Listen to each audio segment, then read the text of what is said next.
नमस्कार दोस्तों, स्वागत है आपके अपने चैनल इग्नू वाला पर। और जैसा कि आप सबको पता ही है कि यहाँ पर चलती है प्रीवियस ईयर क्वेश्चन सीरीज। आज का जो हमारा सब्जेक्ट कोड है वो आपको स्क्रीन पर दिखाई दे रहा होगा, BEGLA 137। आम भाषा में आप इसे बैगला भी कह सकते हैं। बैगला की पूरी सीरीज यानी कि 135, 136, 137 और 138 पूरा सिलेबस हमारे यहाँ कंप्लीट करा दिया गया है। इस चैनल पर आप प्लेलिस्ट सेक्शन में जाकर देख सकते हैं।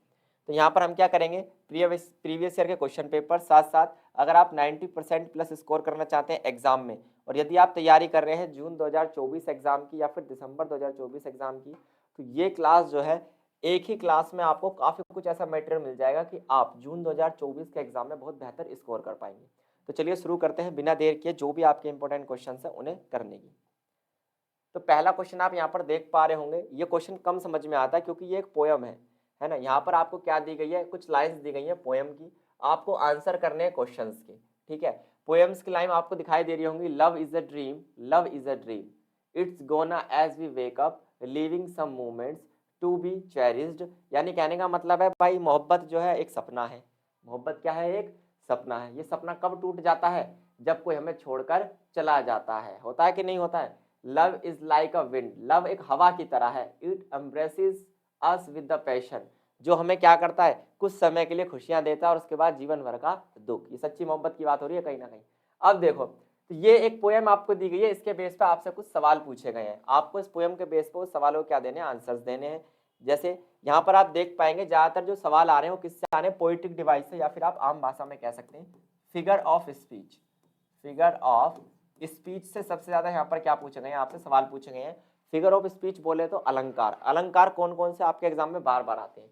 जैसे पहला क्वेश्चन पूछा गया है, आपको एग्जाम्पल देना पर्सोनिफिकेशन का, यानी कि पोयम में पर्सोनिफिकेशन कहाँ दिखाई देता है, मानवीकरण अलंकार कहाँ दिखाई देता है, मैं आपको बताऊंगा। इसके अलावा मेटाफर जो आपका क्या है, एक अलंकार है, ये आपको पोयम में कहाँ दिखाई देता है, ये भी आपको बताना है। What example of paradox, paradox भी अपने आप में क्या एक फिगर ऑफ स्पीच है, पोएटिक डिवाइस है। इसका कहाँ पर इस्तेमाल हुआ है, इसमें कविता में। रिपीटेशन जिसे हम पुनरुक्ति प्रकाश अलंकार कहते हैं दोस्तों, उसका कहाँ पर इस्तेमाल हुआ है। और साथ साथ आपको बताना इस पोयम के लिए एप्रोप्रिएट टाइटल। तो ये 5 क्वेश्चन आपसे पूछे गए हैं, जिनमें से 4 केवल किससे रिलेटेड थे, फिगर ऑफ स्पीच यानी अलंकार से रिलेटेड थे। एक क्वेश्चन आपसे पूछा गया केवल अलग, दैट वाज कि एप्रोप्रिएट टाइटल क्या होने वाला है, इस पूरे ही पोयम के लिए कोई टाइटल आपको देना है। तो मैं आपको बताता हूँ पोयम में कहाँ पर क्या था। आपको उतारना कुछ नहीं है, पीडीएफ आपको हमारे टेलीग्राम चैनल पर फ्री ऑफ कॉस्ट मिल जाएगी। अभी तक अगर आपने टेलीग्राम चैनल ज्वाइन नहीं किया है तो टेलीग्राम ऐप डाउनलोड करके आप इग्नू वाला ऑफिशियल के नाम से हमारे टेलीग्राम चैनल से जरूर जुड़ना। तो पहला जो आपका सवाल है उसका आंसर देखिए। पहला सवाल आपसे पूछा गया था कि कविता में पर्सोनिफिकेशन कहाँ पर है। तो पर्सोनिफिकेशन का मतलब होता है मानवीकरण अलंकार। ये किस लाइन में है, यह है लव रिसेंबल्स अ शैडो, यानी कि जो प्यार होती है उसकी एक परछाई होती है। कहाँ होता है पर्सोनिफिकेशन, यानी कि मानवीकरण अलंकार। ऐसी स्थिति में आपको पर्सोनिफिकेशन देखने के लिए मिलेगा जहां पर ह्यूमन क्वालिटीज यानी मानव के जो गुण हैं वो आपको निर्जीव वस्तुओं में दिखाई दे। जैसे लव अपने आप में एक इमोशन है, कोई जीवित प्राणी नहीं है, केवल क्या इमोशन है। लेकिन हमने क्या कहा है, लव की एक शैडो होती है, लव यानी प्यार की एक परछाई होती है। क्या हो सकती है, नहीं हो सकती। तो लव के अंदर क्या डाली गई है, ह्यूमन क्वालिटीज यहाँ पर डाली गई है, इसलिए से कहते हैं पर्सोनिफिकेशन। कहाँ पर लिखा है, लिखा है human like qualities by being compared to a shadow, यानी कि लव के अंदर क्या दिखाई गई है, परछाई दिखाई गई है। लव के अंदर ह्यूमन क्वालिटीज दिखाई गई है, इसलिए इस लाइन में लव रिसेंबल्स अ शैडो, इस लाइन में क्या है आपका पर्सोनिफिकेशन है, यानी कि मानवीकरण अलंकार। समझ में आया दोस्तों, पहचान पाएंगे आप। ठीक है, दूसरा क्वेश्चन था आपसे कि कौन सी लाइन में एक मेटाफर है ना। मेटाफर देखिए, मेटाफर को आप कैसे पहचान सकते हैं, जिस लाइन में आपको क्या दिखाई दे, लाइक शब्द दिखाई दे। क्या दिखाई दे, लाइक शब्द दिखाई दे, या कंपैरिजन होता हुआ दिखाई दे, वहां आपको मेटाफर मिलेगा। जैसे love is like a water bubble, love क्या है, बिल्कुल वाटर बबल जैसा होता है ना, पानी के उस गुब्बारे जैसा होता है। जब मोहब्बत छोड़ के चली जाती है तो व्यक्ति का वो गुब्बारा फूट जाता है। तो इस love is like a water bubble, यहाँ पर प्यार पानी के गुब्बारे जैसा दर्शाया गया है। तो जहां पर कंपैरिजन किया जाए, क्या किया जाए दोस्तों, कंपैरिजन किया जाए, ऐसे अलंकार, ऐसे फिगर ऑफ स्पीच को हम क्या कहते हैं, मेटाफर। तो आपको पता चला मेटाफर कहां पर है, इस लाइन में। तीसरा क्वेश्चन, एक एग्जांपल आपको पैराडॉक्स का देना है। पैराडॉक्स क्या होता है, विरोधाभास स्थिति, जैसी दिखाई देगी वैसी नहीं होगी, एक दूसरे के कंट्रास्ट में उत्पन्न होगी। देखिए कैसे, इट डिसअपियर्स, किस लाइन में है paradox, it disappears with the sun and leaves us in the nights. कहने का मतलब क्या है, जो इम्पॉसिबल सा आपको लगे, जो समझ में ही ना आए। देखिए क्या लिखा है, इट डिसअपियर्स विद द सन, जैसे ही सूरज छुप जाता है उसी तरीके से जैसे ही प्यार खत्म हो जाता है, and leaves us in the night, और जैसे ही सूरज छिपने के बाद हम रात में प्रवेश करते हैं, बिल्कुल ऐसा ही मोहब्बत का सपना टूटने के बाद पूरी जिंदगी अंधेरे से भर जाती है, जिसे कहते हैं हम पैराडॉक्स। पैराडॉक्स कहाँ पर होता है, जैसे love disappears with the light of the sun, बिल्कुल, but leaves the presence in the darkness of the night, जैसे कि यहाँ पर लव का कंपैरिजन किससे किया गया है, सन से किया गया है, इस स्थिति को हम कहेंगे पैराडॉक्स। जिस तरीके से प्यार मोहब्बत टूटने के बाद जिंदगी अंधेरे से भर जाती है, ये बिल्कुल ऐसा सा है जैसे सूरज डूबने के बाद रात हो जाती है और जिंदगी अंधेरे से भर जाती है, तो दैट इज पैराडॉक्स। अगला जो यहाँ पर पोएटिक डिवाइस है दैट इज रिपीटेशन। रिपीटेशन क्या होता है, किसी वर्ड का, किसी सेंटेंस का क्या होना, बार बार रिपीट होना एज इट इज। जैसे पोयम में आपने देखा था love is dream, love is dream कितनी बार लिखा हुआ था, वहां पर 2 बार लिखा हुआ था, तो यहाँ पर क्या है, इस लाइन में है रिपीटेशन, क्योंकि ये आपको दिखाई देगा। अब इस कहानी के लिए, इस कविता के लिए क्या दोस्तों, क्या आपका होने वाला है टाइटल, तो यहाँ पर टाइटल है द एसेंस ऑफ लव्स ट्रांजिएंस, या तो आप इसका ये नाम दे सकते हैं या फिर आप इसे कह सकते हैं लव्स ड्रीमी फ्रैगलिटी। कहने का मतलब यह है मोहब्बत का जो सपना होता है, लव्स ड्रीमी, है ना, मोहब्बत के सपने के ऊपर ये कहानी है, बस सीधी सी बात है, लव इज ड्रीम कहा गया है शुरू में ही, है ना। या फिर हम और भी अच्छा टाइटल इसे दे सकते हैं, जैसे for example the truth of love, है ना, मोहब्बत की सच्चाई भी हम इसे क्या दे सकते हैं, नाम दे सकते हैं, है ना। तो ये कुछ अलंकार थे जो मैंने आपको कविता में बताए। कविता में सारी लाइन आपको दिखाई देंगी। कौन से 4 अलंकार है जो बार बार पेपर में आते हैं, पर्सोनिफिकेशन, मेटाफर, पैराडॉक्स और रिपीटेशन, ये आपको बार बार दिखाई देंगे, ठीक है। चलिए अब देखिए, यहाँ पर आपसे पूछा गया प्रेपोजिशंस, आपको क्या करनी है, यहाँ पर प्रेपोजिशंस फिल करनी है इन कॉलम्स में, ठीक है। प्रेपोजिशंस क्या होती है, मैंने आपको बताया, प्रेपोजिशंस यानी प्रीपोजिशंस, क्या कहते हैं, प्रीपोजिशंस, है ना। प्री मतलब पहले, ऐसे शब्दार्थ जो क्या हो पहले आए, किस किस से पहले आते हैं, नाउन से या फिर प्रोनाउन से। नाउन या प्रोनाउन से पहले आने वाले शब्दों को क्या कहते हैं, हम कहते हैं प्रेपोजिशंस, ये बात आपको याद रखनी है। अब जैसे आपने बहुत सारे प्रेपोजिशंस पढ़ी होंगी, ऑन है आपका, इन है, विद आपने पढ़ा होगा, इसके अलावा ऑफ आपने पढ़ा होगा, एट पढ़ा होगा, और बहुत सारी हैं, है ना। जैसे फॉर एग्जांपल यहाँ पर आप अराउंड लिख सकते हैं, है ना, बियॉन्ड लिख सकते हैं, बहुत सारी प्रेपोजिशंस आपने पढ़ी होगी, उनमें से यहाँ पर कुछ फिल करनी है। ये क्वेश्चन आपका एग्जाम में आया था, है ना, जो आपको यहाँ पर दिखाई दे रहा है, ये क्वेश्चन आपका क्या हुआ था, एग्जाम में आया था। अब इसी के सॉल्यूशंस को अगर हम देखें तो देखिए इस तरीके से इसका सॉल्यूशन होने वाला है, द गर्ल रैन, लड़की दौड़ी, है ना, हर फादर। अब एक बात बताइए, इसका सेंस क्या बना है कि लड़की दौड़ती है पिता की तरफ, तो टुवर्ड्स, टुवर्ड्स का मतलब क्या होता है, यहाँ पर टुवर्ड्स का मतलब होता है की तरफ, है ना। तो आप इनकी हिंदी लिख लेना ताकि आपके काम आए पेपर में, की तरफ इसका क्या होगा, आंसर होगा, और कौन सी प्रेपोजिशन यहाँ पर यूज होगी, टुवर्ड्स। अगला है द हॉर्स राइडर फेल, यानी कि जो घुड़सवार था वो गिर गया, है ना। तो याद रखिए जहां पर आपको फॉल वर्ड दिखाई दे, इसके साथ एक ही प्रेपोजिशन आपकी आती है, क्या, डबल ऑफ। ऑफ का मतलब होता है यहाँ पर, फेल ऑफ का मतलब होता है गिर जाना, ऊपर से जब कोई चीज नीचे की तरफ गिरती है तो उसे हम क्या कहते हैं, फेल ऑफ। तो यहाँ पर कौन सी प्रेपोजिशन फिल होगी, ऑफ। ऑफ द हॉर्स, घुड़सवार घोड़े से गिर गया। द अर्थ रिवॉल्व्स, अर्थ जो है वो चक्कर लगाती है, द सन, ऑफ द सन नहीं होगा, इन द सन नहीं होगा, अराउंड द सन होगा, क्योंकि अराउंड का मतलब होता है जब हम किसी चीज के चारों ओर क्या करते हैं, चक्कर लगाते हैं। फॉर एग्जांपल ये सन है और यहाँ से अर्थ क्या कर रही है, इसके चारों ओर चक्कर लगा रही है, तो कौन सी प्रेपोजिशन यूज होती है, अराउंड। या फिर आप ऐसा भी कह सकते हैं कि रिवॉल्व जो वर्ब है इसके साथ हमेशा अराउंड प्रेपोजिशन का यूज होगा।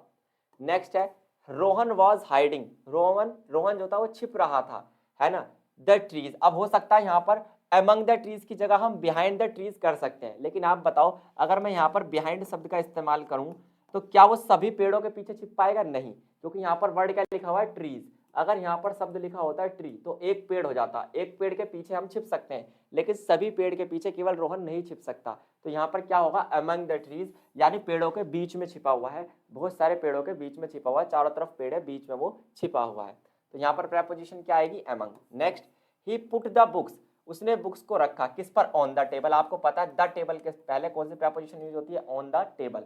टेबल में बुक नहीं रखी जाती, टेबल पर बुक रखी जाती है। राधा टुक समथिंग, राधा ने कुछ लिया, द ड्रॉवर, है ना, ड्रॉवर से लिया। अब तुम एक बार बताओ, से लिया, किसी से लिया, से के लिए क्या यूज होता है, फ्रॉम, ठीक है। नेक्स्ट है आपका देयर इज समवन, कोई तो है, द डोर, हमेशा ऑन द डोर नहीं होता, एट द डोर होता है, ये आप रट लीजिए, at the door, at the window, ठीक है। चलिए नेक्स्ट है आपका the new table, the new table is made of would, जो नई टेबल है वो किसकी बनी हुई है, आपकी लकड़ी की बनी हुई है। जब भी कोई चीज किसी चीज की बनी होती है तो वहां पर आप क्या लगाते हैं, ऑफ, क्योंकि ऑफ का मतलब होता है की। जैसे मैंने कहा द हार्ट, आप कह सकते हैं heart is made of, made up of भी कर सकते हैं, मेड अप ऑफ मड, है ना। तो आपने क्या करा, गीली मिट्टी या कीचड़ की बना दी कोई क्या झोपड़ी, तो that is made up of. तो कोई भी चीज जब किसी चीज की बनी होती है तो आप क्या लगाते हैं, ऑफ। जैसे यहाँ पर लकड़ी का बना है टेबल तो of wood. Ravi was part, part के साथ हमेशा क्या लगता है, ऑफ, कहते नहीं पार्ट ऑफ द टीम, है ना, पार्ट ऑफ द केक। तो पार्ट के साथ हमेशा यहाँ पर प्रेपोजिशंस क्या आती है, नॉर्मली ऑफ आती है। और लास्ट है आपका क्या, I have brought your you some books, यानी मैंने क्या किया, आपको बहुत सारी किताबें दिलाई, फॉर यू टू एग्जामाइन, कहने का मतलब ये एग्जामाइन भी कह सकते हैं आप इसको, जांच करने के लिए। अब आप ही एक बात बताओ, यहाँ पर कौन सी प्रेपोजिशंस आएगी, हम कैसे अंदाजा लगा सकते हैं, क्योंकि एक ट्रिक यहाँ पर आप मान लीजिए, ज्यादातर आप देखेंगे यू से पहले क्या आता है, फॉर यू। जैसे I was waiting for you, मैं तुम्हारे लिए इंतजार कर रहा था, ऑफ यू नहीं होता, फॉर यू होता है। जैसे I have some gifts for you, हमेशा तुम्हारे लिए क्या होते हैं, गिफ्ट्स होते हैं। तो हमेशा यहाँ पर यू के पहले एक ट्रिक आप बना लीजिए कि ज्यादातर फोर आएगा, 100% ट्रू ये नहीं होता।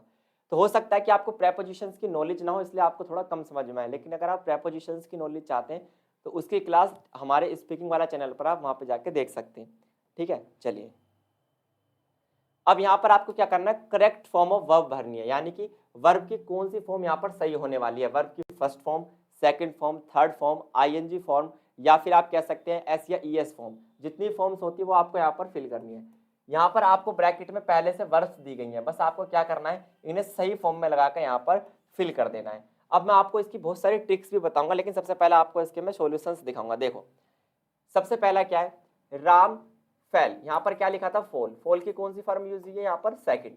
Ram fail asleep when he was driving. अब एक बात बताओ, जहां पर व्हेन कंजंक्शंस का यूज होता है, जहां पर व्हेन कंजंक्शन का यूज होता है और सेकंड सेंटेंस क्या हो, पास्ट कंटिन्यूअस हो, तो ऐसी कंडीशन में पहला सेंटेंस हमेशा क्या होता है, पास्ट इंडेफिनिट होता है। ये आपके कंजंक्शनल रूल होते हैं, याद रखो। जब भी दो सेंटेंस व्हेन से कनेक्ट हो और सेकंड वाला पार्ट क्या हो आपका, पास्ट कंटिन्यूअस हो, तो पहला हमेशा क्या होगा आपका, पास्ट इंडेफिनिट, ठीक। इसके अलावा सेकंड ट्रिक आपके लिए क्या बनेगी, इट स्टार्टेड। अब एक बात बताओ, मैंने अभी बताया ना, अगर कोई भी चीज कनेक्ट हो रही है, यहाँ पर वाइल से क्या हो रहा है, प्रेपोजिशन कनेक्ट है, यहाँ पर आप वाइल को मान सकते हैं कंजंक्शन, कंजंक्शन के रूप में। ये तो दो अलग अलग सेंटेंस है, दिखाई दे रहे हैं आपको, आप कहेंगे सर बिल्कुल। पिछली बार क्या था, पहला सेंटेंस का हमें ये गायब मिला था, इस बार दूसरे सेंटेंस का ये गायब है, ये वाला हिस्सा, है ना। अब एक बात बताओ, ये वाला हिस्सा पहले क्या था, कॉन्टिन्यूअस, तो इस बार भी क्या होगा, कॉन्टिन्यूअस, तो हमने क्या कर दिया, प्ले का कर दिया वर्ब प्लेइंग। इतना सा आपको याद रखना है कि जब भी दो सेंटेंस क्या होंगे, किसी भी कंजंक्शन से कनेक्ट होंगे, तो पहला सेंटेंस क्या होगा, पास्ट इंडेफिनिट, दूसरा होता है पास्ट कॉन्टिन्यूअस, ये दोनों इसी ट्रिक से हो जाएंगे। अगली बात, जहां पर भी आपको सेंटेंस में यस्टरडे दिखाई दे, कल की बात हो रही हो, बीते हुए कल की बात हो रही हो, वहां हमेशा वर्ब की कौन सी फॉर्म लगती है, सेकंड फॉर्म।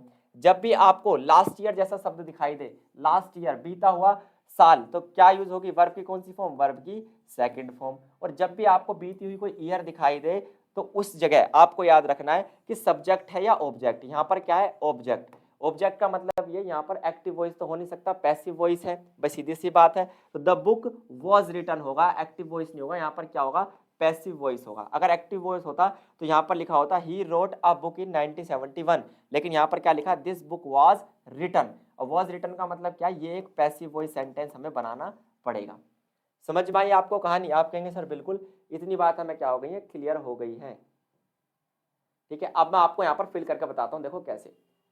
मैंने आपको कहा कि व्हेन ही वाज ड्राइविंग, ये कौन सा सेंटेंस है, ये है पास्ट कंटिन्यूअस, तो इससे पहले वाला जो सेंटेंस होगा वो कौन सा होगा, पास्ट इंडेफिनिट। तो फेल का यहाँ पर क्या कर देंगे, फिल कर देंगे हम फेल, ठीक है। अगला क्या है, इट स्टार्टेड टू रेन, ये सेंटेंस क्या है, पास्ट इंडेफिनिट, तो ये वाला कैसे बनाना पड़ेगा, पास्ट कंटिन्यूअस।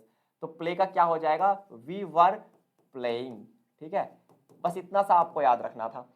अगला मैंने कहा था यस्टरडे वर्ड अगर हो तो वर्ब की कौन सी फॉर्म आएगी, सेकंड फॉर्म, तो यहाँ पर आप क्या कर देंगे, मीट की सेकंड फॉर्म मेट। अगर यहाँ पर आपको दिखाई दे लास्ट ईयर, तो आप क्या लिखेंगे, सेकंड फॉर्म। स्टार का क्या हो जाएगा, आपका हो जाएगा स्टार्ट का स्टार्टेड। दिस बुक, ये क्या है, एक ऑब्जेक्ट है, पहली बात। दूसरा ऑब्जेक्ट के साथ यहाँ पर क्या दी गई है, सन दी गई है, और राइट की बात की गई। तो ऑब्जेक्ट तो अपने आप को खुद लिख नहीं सकता, किसी ने लिखा होगा। तो कौन सा सेंटेंस है, पैसिव वॉइस। तो बुक लिखी गई होगी, द बुक वाज रिटन। और आपको पता है पैसिव वॉइस में हमेशा कौन सी वर्ब की फॉर्म लगती है, थर्ड फॉर्म। तो उम्मीद है फिल इन द ब्लैंक्स आपको समझ में आएंगे, क्लास आपको पसंद आई होगी। ज़्यादा से ज़्यादा इस क्लास को शेयर करें अपने इग्नू के व्हाट्सएप ग्रुप्स पर, हमारे साथ जुड़े रहें। थैंक यू, धन्यवाद, नमस्कार।